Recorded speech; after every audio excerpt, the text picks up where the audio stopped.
Hello and welcome to B2B Revenue Leaders. I'm your host, Dustin Tysick. As always, B2B Revenue Leaders is brought to you by Testimonial Hero. If you're looking to create impactful video testimonials to use throughout your entire buyer's journey, head on over to testimonialhero.com. And today's an interesting episode. I'm actually going to be the guest rather than the host. So this is a repost of a recent appearance I made on Modern Day Marketer, where I got to chat about the downfall of Checkbox social proof and what approach you should be taking to get your customer stories out there. On to the show. All right, everybody, we are talking about a topic that is near and dear to my heart. I think it is something we haven't discussed enough on this show. We're going to be talking about social proof and specifically the downfall of Checkbox social proof and what it means for the B2B marketing landscape. I'm excited for today's guest. I'm joined by Dustin Tysick, who's the VP of Revenue at Testimonial Hero. Dustin, excited for this one. How are you? I'm doing great, Brett. Thanks for having me. This is a topic near and dear to my heart as well, so I'm looking forward to it. Yeah, maybe we start off here with just like maybe the skinny on Testimonial Hero. Obviously, like the name indicates that you help support this, which I don't think is a big surprise, but maybe talk a little bit about who you are and what you do. Yeah, I mean, the short of it is we help companies create video testimonials is, the one sentence, what does the product do? But, if you dig in a little bit deeper, our goal is to help companies use social proof and testimonial videos throughout the entire buyer's journey rather than, one and done, create a video, put on the website. So we're trying to drive that shift there and get it throughout the entire buyer's journey. Awesome. And I think like I'm going to come at this and say, I think social proof in general and B2B has gotten better. I think there's still certainly a lot of work to do. And maybe we start from the top and just like define, for anyone who is maybe unfamiliar or unsure exactly what we're talking about, defining social proof and maybe just like its place in the B2B go-to-market process. Yeah, so I might be getting this wrong, but I think the original term was by Cialdini in Influence, like back in the 80s or something. I think that's where it originally came from.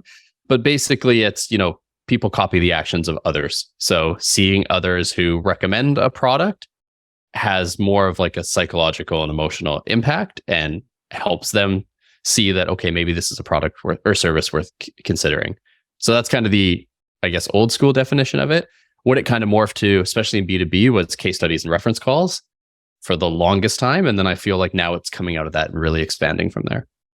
I want to give you a bonus points and props for referencing Cialdini. I think you were the first person to reference him in his book Influence, which is kind of a beast, but I would recommend any marketer out there. It's like the blocking and tackling and the fundamentals of how we do marketing. And I still use, especially like on the reciprocity stuff he talks about. There's so much in that book that I think today we as marketers, as we run and there's AI and all these other things, like go back to that one and read it, check it out, read the Spark Notes. There's probably a thing or two that you can apply into your day to day.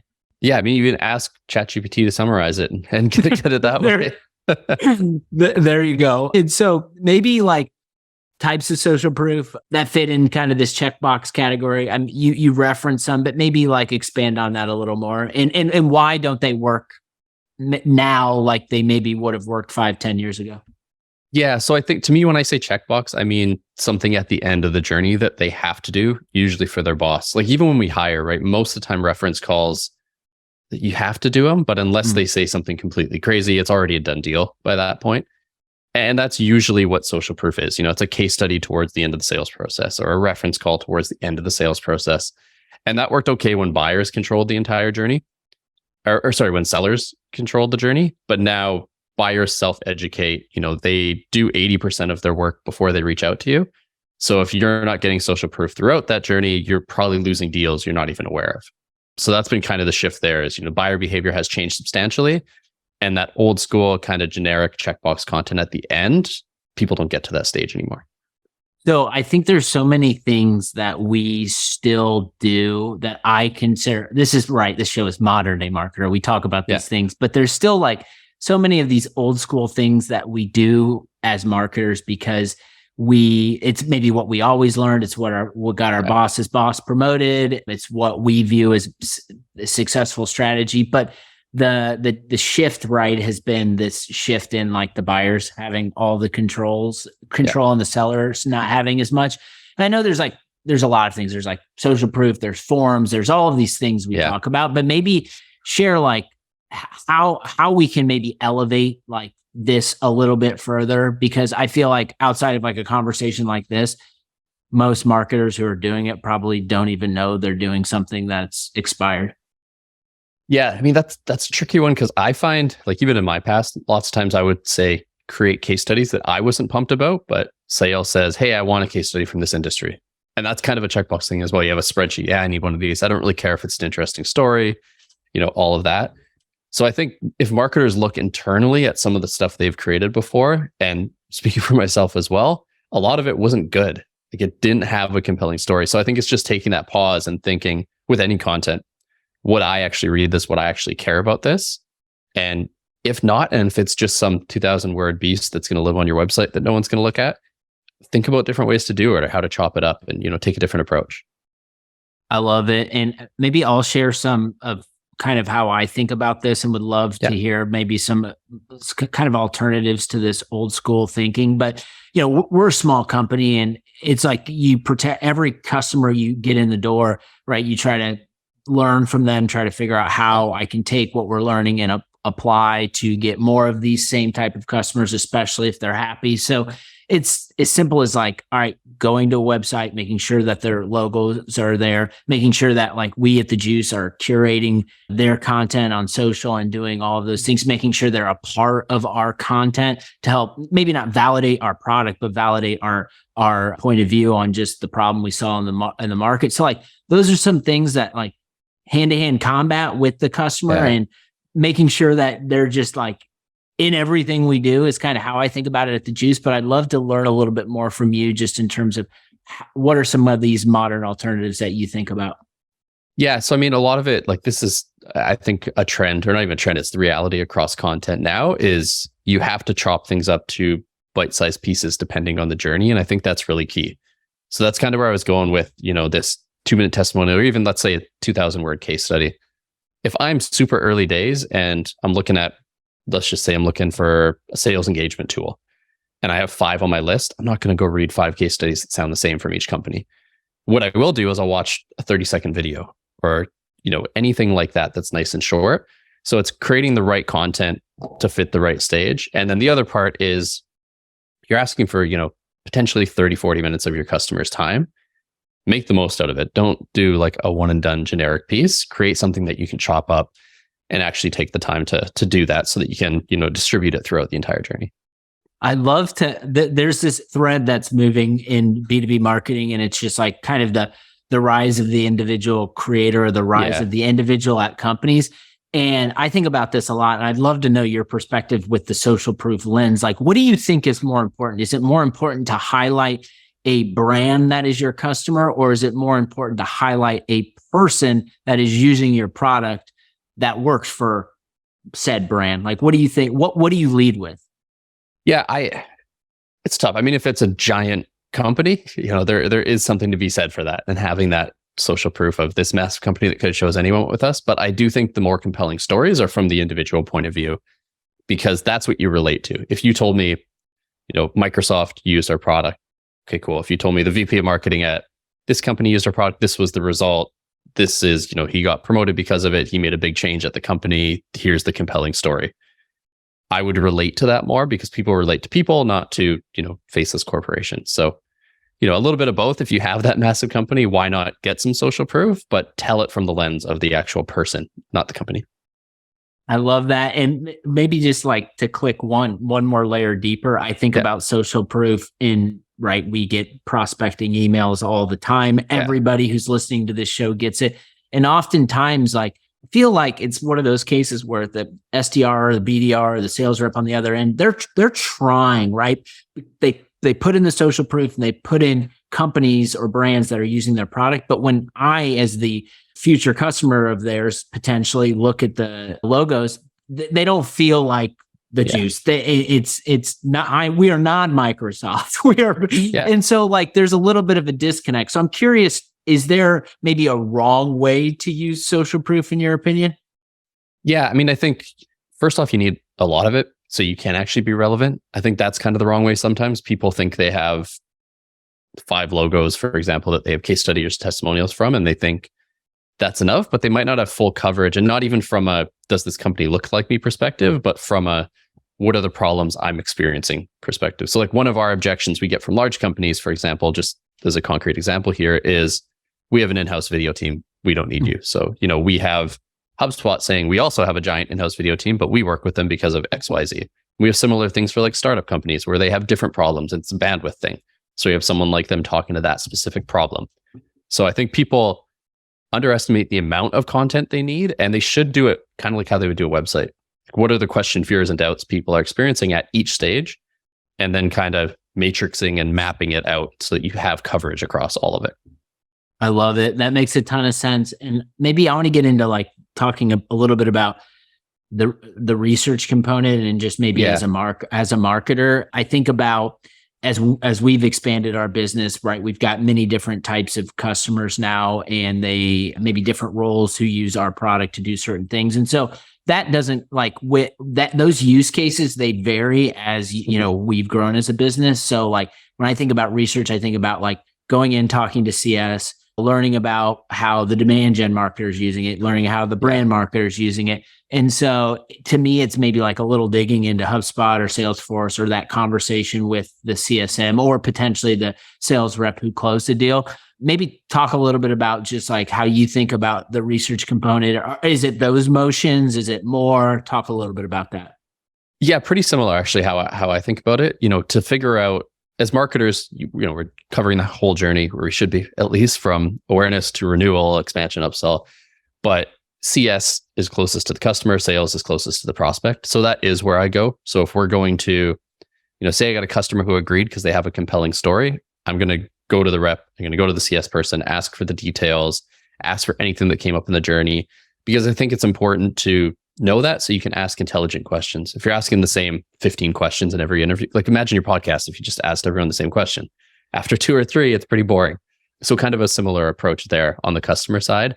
And I think the research angle too, the other thing is like, you're going to have 2-minute video, a 30-second video, etc. But you're going to have 45 minutes of a customer talking about you, which is priceless customer feedback. So don't leave that on the cutting room floor. Like actually take insights, learn from that as a marketer or salesperson.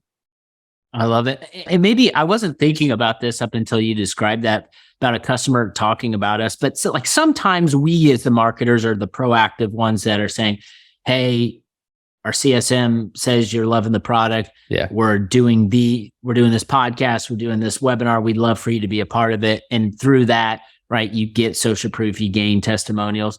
But then there's sometimes it's like the less manufactured approaches where like they just show up somewhere on a podcast or somewhere else and talk about you because they love you. Is there a difference with just like how we are supposed to be thinking about those two different scenarios or not? I'd love for you to maybe dig into that. Yeah, that's a good question. I mean, the main difference is one you can kind of control and plan, and the other you can't. I do think that organic, someone in a Slack community promoting your company without even knowing about it is probably the most powerful kind of social proof. And from a demand gen and brand perspective, we should all be striving for that. Like, I face lights up when I see in CMO Coffee Talk or a different Slack channel that I'm in where Testimonial Hero is mentioned, because that's gold, right? There's nothing better than that. But you can't really control that, and you can't really repurpose that. And most companies won't even know that's going on. It's kind of, dark social happening behind the scenes. So I think strive for that as a brand, make your customers happy. Like we were talking about, Casper before this a little bit, and how they maybe drop the ball, focus on customer experience. But more the social proof I'm talking about is the plans. These are the stories and customers and people we want to highlight. Stay tuned to a Modern Day Marketer newsletter coming to you soon. We won't get into it here, but I will share my thoughts, and it'll be a little bit of a teaser. So go sign up for the newsletter. Link is in the show notes. Talk a little bit about media types. You mentioned snack size. We talk a lot about content distribution here and just making sure like you're leveraging everything you're doing from a content perspective across the channels and kind of creating it for those channels. How does social proof fit into that? Yeah. So, I mean, admittedly, I'm biased towards video because we're video first, but I don't just do video. Well, I just think it's the best medium to capture as much as possible, because then you get video, audio, you get the transcript, and you can chop it up. So I would say lead with video. And it's kind of my approach to our podcast, even on different topic, but that's the best medium to get the most amount of content. And then make sure some people don't like watching videos. They want to read a, 2-sentence clip instead. And if you're running ads, for example, you're going to want all the different mediums. You're going to want video ads. You're going to want image ads. So lead with video, chop up different video formats at the appropriate length for the channel. So our approach there is, we have like quote card ads, for example, on LinkedIn when people aren't aware. We have 15-second kind of why testimonials are important type video ads. And then as you get further down the funnel, it gets longer and longer. So, it's a 1-minute sales asset or a couple paragraphs for a customer. And that's kind of how we map it, because no one's going to invest that much time up front. It's just the reality, right? They're not going to sit there and watch or listen to all that. No doubt about it. Curious, maybe how and I'm saying this all from a marketing point of view because I'm a marketer, but it could be different. But if you're a marketer at an early stage company and you start to get customers and, come around renewal time and customers renew, maybe that can be an indicator. Maybe it's early. I'd love to know maybe how early we should be thinking about gaining social proof and maybe just like some ways we can go about doing that. Yeah, I think as an early stage company, start as soon as you can, right? But I think from when do you making the ask, which, you mentioned renewal, for example, we also start super early there, because that's a common problem our customers have and most marketers have is, how do I ask them? When do I ask them? CS is maybe gatekeeping them a bit. So you need a process in place. And we actually build it into discounting. Like we don't want to just give you 5-10% off for no reason. We should have an exchange of value. So for example, we will do that at the start where prospect is about to sign on. They want a discount. We say, yeah, we can do that in exchange for a testimonial 6 months down the road if you're happy. So, we do it there. We build it into renewal. We build it into CSAT and NPS kind of triggers. So there's a whole range of places to do that. That's awesome. Let's talk a little bit about how should we organize our team around social proof. The marketer can probably lead the charge.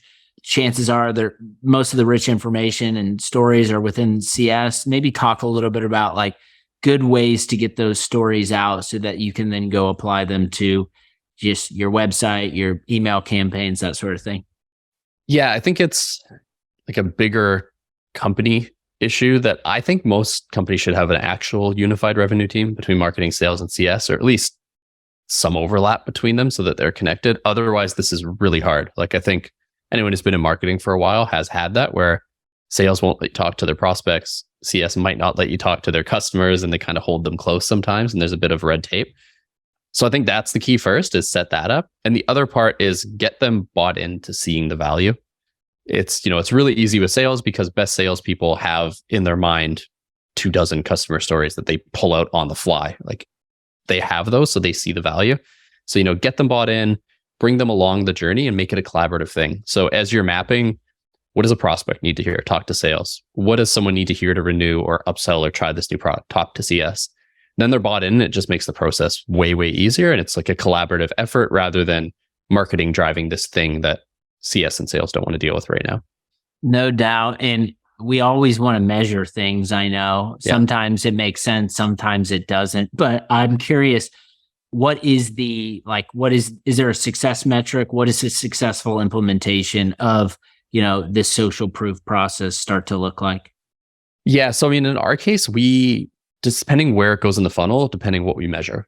So just an example there, we run LinkedIn campaigns to a targeted list of a few thousand tech companies that we want to buy our product and services. So I'm looking at how many of those companies, using LinkedIn reporting and some reverse IP lookup on the site, how many of those companies that we're targeting ended up getting on the site because of these testimonial videos and ads we're running. I can't look at closed revenue at that stage because they're not there yet, right? They're completely cold, not aware. Down the funnel, though, you can look at different things. Like say you use HighSpot or a similar sales enablement tool.